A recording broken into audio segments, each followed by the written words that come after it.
Give us a dart, Wolf. Go on, mate. Give us a dart. I'm harmless, you know. You know, I really am, mate. And I am making a sharp point here. You know, mate. I really am. So, I'll challenge you to a game. But no sticking your bloody darts in my wooden arm. I'm warning you.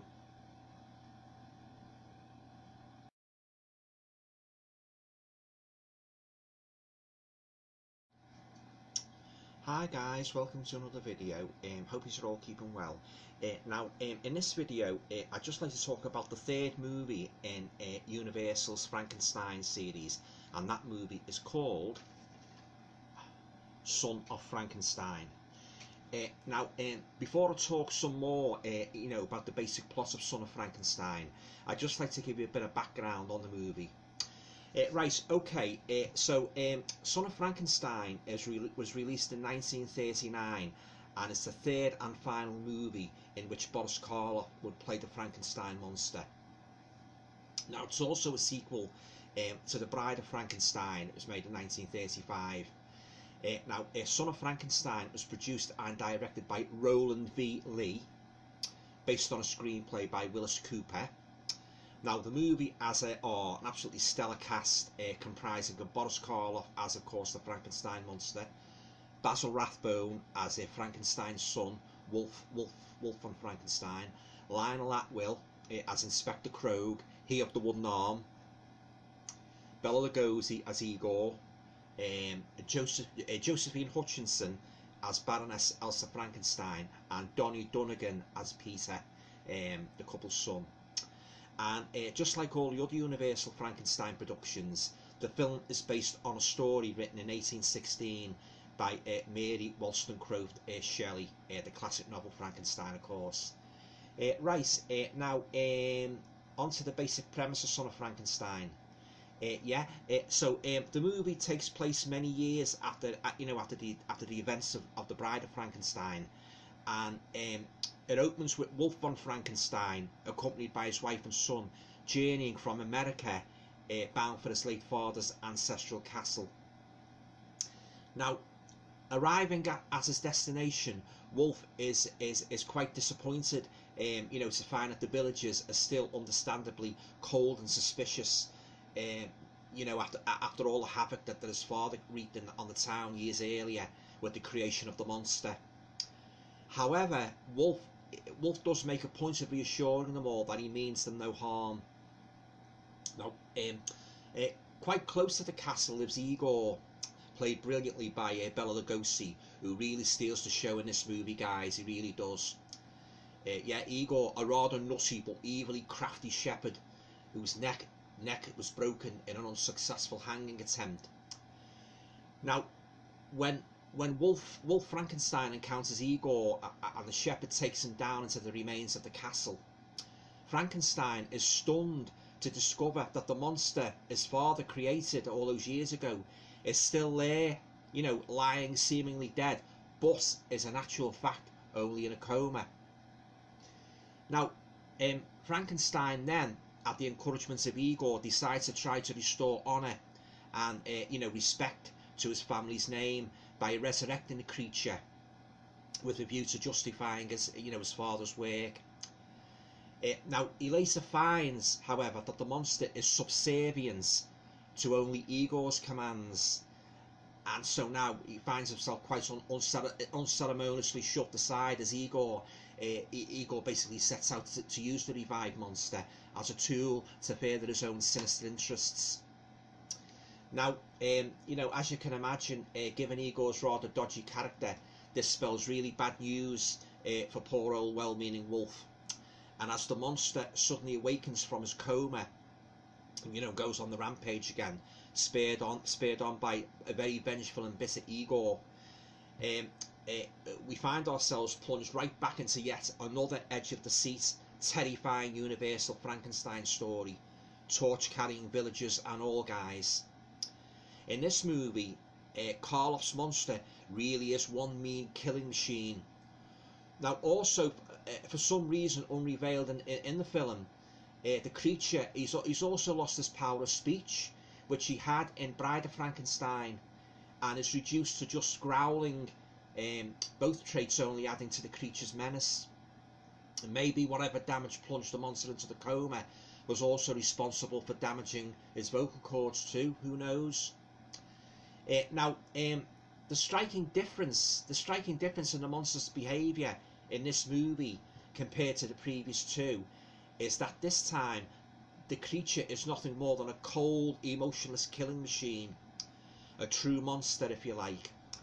And this character flaw is profoundly stoked by the evil bitter Igor, who uses the monster to exact a horrible revenge on all those men who sent him to the gallows. In other words, Igor gets the creature to murder them all one by one. And you know, when several villages are killed mysteriously, Wolf knows he must urgently find the perpetrator, or face the possibility that he may be responsible, you know, for the deaths in the eyes of the locals. Well, of course, we all know who's responsible for these deaths, don't we? Yeah, the new mean and murderous character of Frankenstein's monster. The last thing on the monster's mind in this movie, guys, is buddying up in a little cabin in the woods with an old blind beggar and tucking into a generous helping of food and drink, and not to mention the odd smoke or two. Now, having said that, we do get a few brief throwbacks, you know, to the slight humanity that Karloff's monster displayed in the previous two movies. Now, most notably, where the creature finds the dead body of his friend Igor, who's just been shot by Wolf von Frankenstein, so many bullets in his chest. Now, in this rather harrowing scene, the monster lets out a loud, anguished howl that really emphasises just how much this creature loved his only friend, and how bitter he is at the shock of finding him lying there dead. Now, this soundtrack of you know, the creature's agonised cry made such an impression on the studio execs that it was actually reused, you know, for a couple more movies from Universal. And then there's the part where the creature takes a nervously tensed up Frankenstein by the arm and stands him in front of a mirror.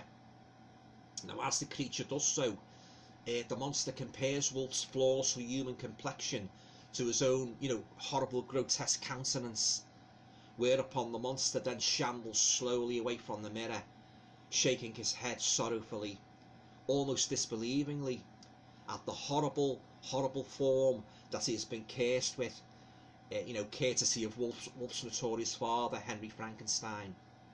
Another great example here, guys, of just how brilliantly Boris Karloff balanced the menacing aspect of the Frankenstein monster with the more human side.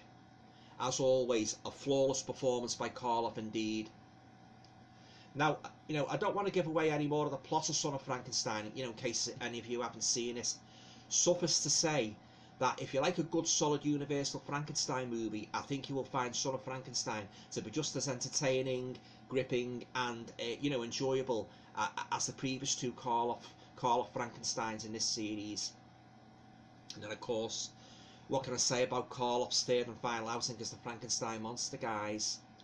I could sit here all afternoon uttering superlatives about just how awesome and unforgettable he is in this role. And even though he's a lot less pitiable and human in this movie than he was in the first two, he still delivers, make no mistake, he still delivers flawlessly and stunningly. I've said this before and I'll say it again, nobody can play the Frankenstein monster quite like Boris Karloff. He was an absolute master of his craft. Now, on to my thoughts on the movie as a whole. Well, Son of Frankenstein, for one thing, has great cinematography by George Robinson. In fact, the whole movie has a haunting kind of German expressionism about it. We get long shadows, huge sprawling rooms, and creepy passageways, guys. This eerie backdrop enhances wonderfully the basic storyline of the movie, and you really do get a strong feeling of Frankenstein's residence. Now, I also like the way Karloff's monster is presented wearing a different kind of garb, and you know, to the familiar black suit he wore in the first two movies.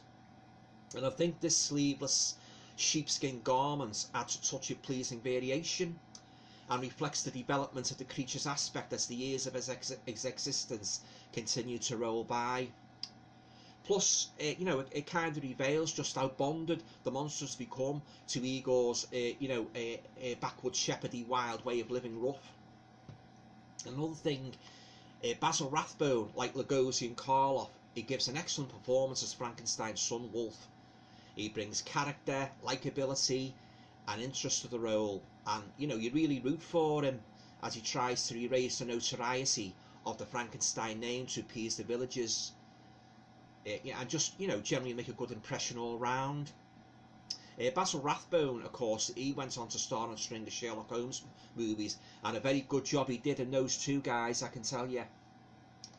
I also love the part. Where Wolf tries to revive the monster, you know, by means of electrical stimulation.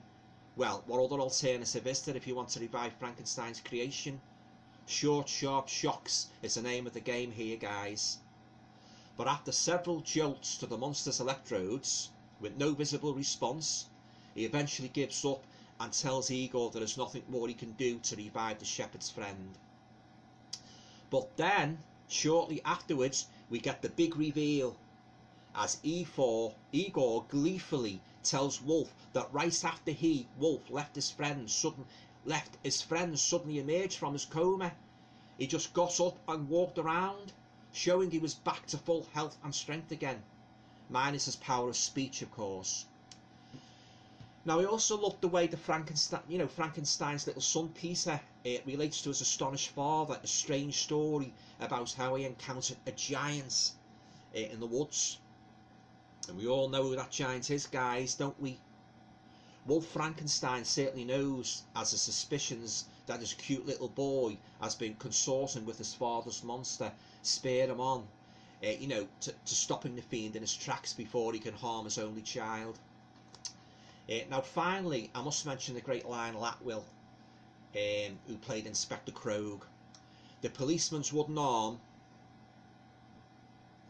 which we learn is a replacement for the arm the monster tore from Krogh many years ago during one of his rampages, has become something of an iconic aspect of the Universal Frankenstein series.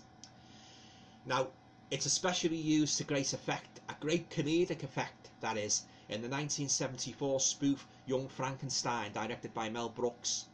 And I can never ever forget the darts scene in Son of Frankenstein, where Krogh is having a game of darts with Wolf Frankenstein, and the inspector sticks his dart in his wooden arm. Just a classic moment, guys, of Universal horror history.